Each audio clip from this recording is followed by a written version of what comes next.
رب العالمين. السلام عليكم ورحمة الله وبركاته.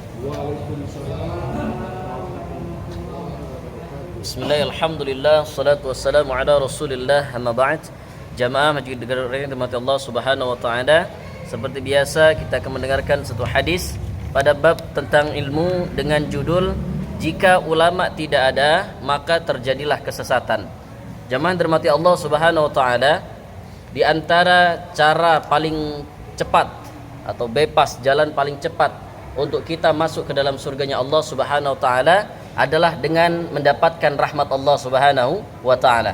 Karena kita harus sadar diri, Nabi Adam alaihi salatu wassalam, Nabi Adam kala itu kesalahannya ketika dia memakan buah khuldi.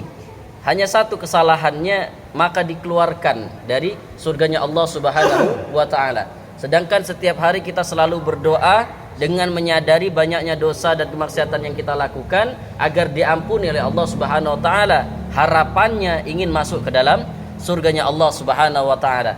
Maka cara yang diajarkan oleh para ulama, cara yang paling cepat agar kita mendapatkan rahmat itu adalah dengan mendatangi majelis ilmu atau duduk dalam majelis ilmu walaupun itu hanya sesaat.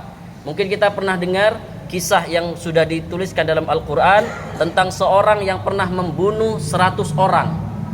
Kala itu dia bertanya ke sana sini, tidak ada jawaban yang memuaskan bagi dia, sehingga dia tanyalah kepada seorang yang alim.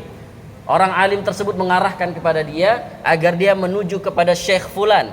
Sehingga apa? Dia datang berjalan dengan bimbingan Allah, dia banyak istighfar. Orang yang sudah membunuh 100 orang, belum sempat ibadah apapun, hanya terbetik dalam hatinya niat, berjalan dia ke dalam majelis ilmu, menuju majelis ilmu dengan banyak istighfar.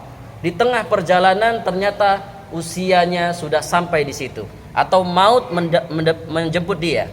Mati dia dalam keadaan akan mendatangi majelis ilmu, belum belajar, belum beramal apapun. Ternyata apa? Allah Subhanahu wa taala memerintahkan kepada malaikat agar memasukkan ke dalam surga Allah, disiapkan segala nikmat kubur dan juga diampuni oleh Allah Subhanahu wa taala. Tentu karena bagusnya niat dalam hati untuk datang ke dalam majelis ilmu.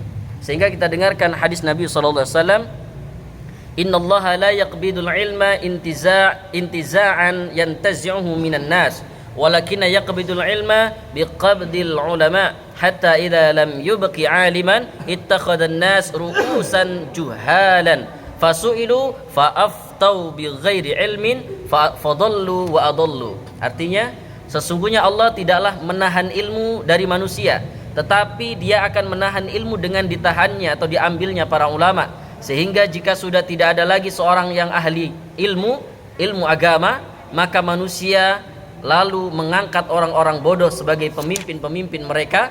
Maka bertanyalah orang-orang, lalu dijawablah dengan tanpa ilmu, maka sesatlah mereka dan menyesatkan. Hadis riwayat Bukhari dan Muslim.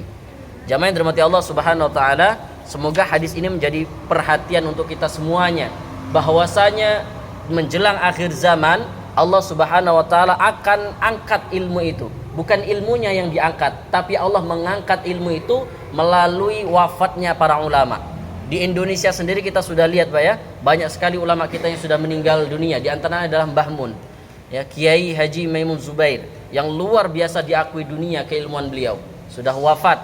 Orang-orang yang alim, yang betul-betul paham ilmu, yang betul-betul ngerti agama, diwafatkan oleh Allah Subhanahu wa taala. Sehingga muncullah atau populerlah, viral orang-orang yang nggak ngerti ilmu, orang-orang yang nggak paham agamanya, bahkan sampai neko-neko bisa ngomong dengan semut, bisa ngomong dengan cacing dan segala macam.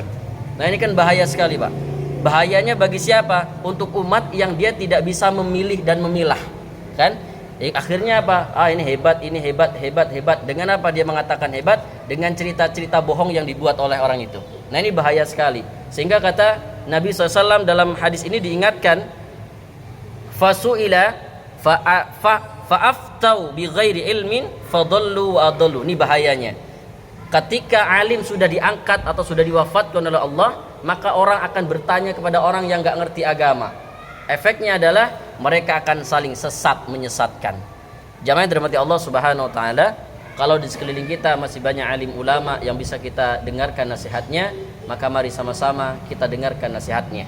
Seperti misalnya kita contohkan saja di Masjid Gadok Raya, di pekan ketiga kita bersama Kiai Makmur Murad, maka ketika beliau bisa mengisi di sini, kita hadir, kita dengarkan ilmu daripada beliau, karena kita sudah tahu bersama bagaimana keilmuan beliau di bidang agamanya. Demikian yang dapat disampaikan, semoga bermanfaat untuk kita semuanya. Subhanakallahumma bihamdika asyhadu an la ilaha illa anta astaghfiruka wa atubu ilaik. Mohon maaf jika ada kata yang kurang tepat. Assalamualaikum warahmatullahi wabarakatuh.